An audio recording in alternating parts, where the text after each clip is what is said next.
الرالي حركة بركة، الهدف منه هو ان احنا نساعد اهالينا من كبار السن على ان هم على رياضة المشي.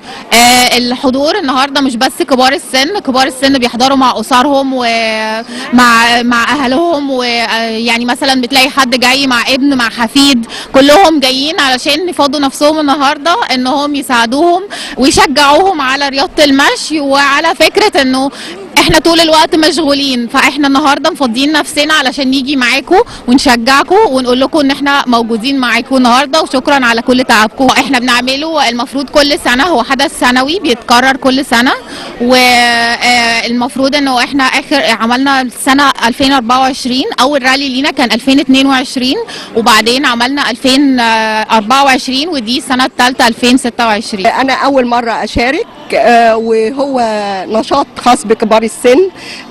حضرتك عارفه ان احنا لما بنكبر شويه الحركه بتبقى اقل، فهم عايزين يحركونا ويخرجونا من عزلتنا، انا واللي اكبر مني، فحبيت اشارك النهارده واعرف ناس جديده.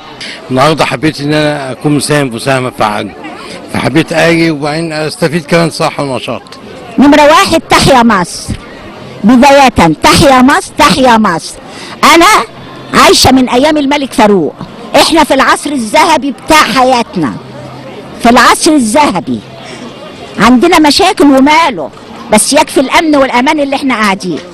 أنا بشترك في كل حاجة لأني بموت في تراب مصر اللي أنا قاعدة عليه.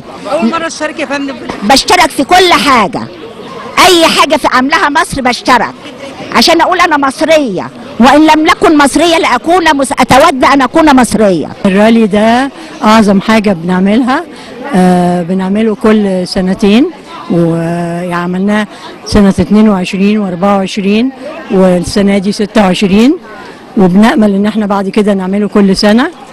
الرالي ده الحركة بركة، بيشجع الناس كلها انها تبتدي تمشي شويه، لان بعد سن المعاش الناس بتكسل عن المشي، والاهل بيبتدوا يقولوا لك لا لا لا خليكي قاعده ما تشيليش ما تقعديش، لا ما حسبي اوعي تقعي، لا امشوا واستمتعوا.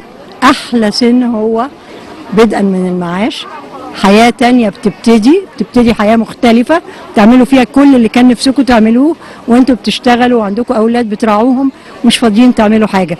النهارده بدايه حياه، ويا ريت تكون في اماكن، يعني انا جايه من الهرم من بعيد، بس لو في مكان قريب هيشجعني اكتر وتكتر، وفي كل الاماكن ما تبقاش في مكان معين.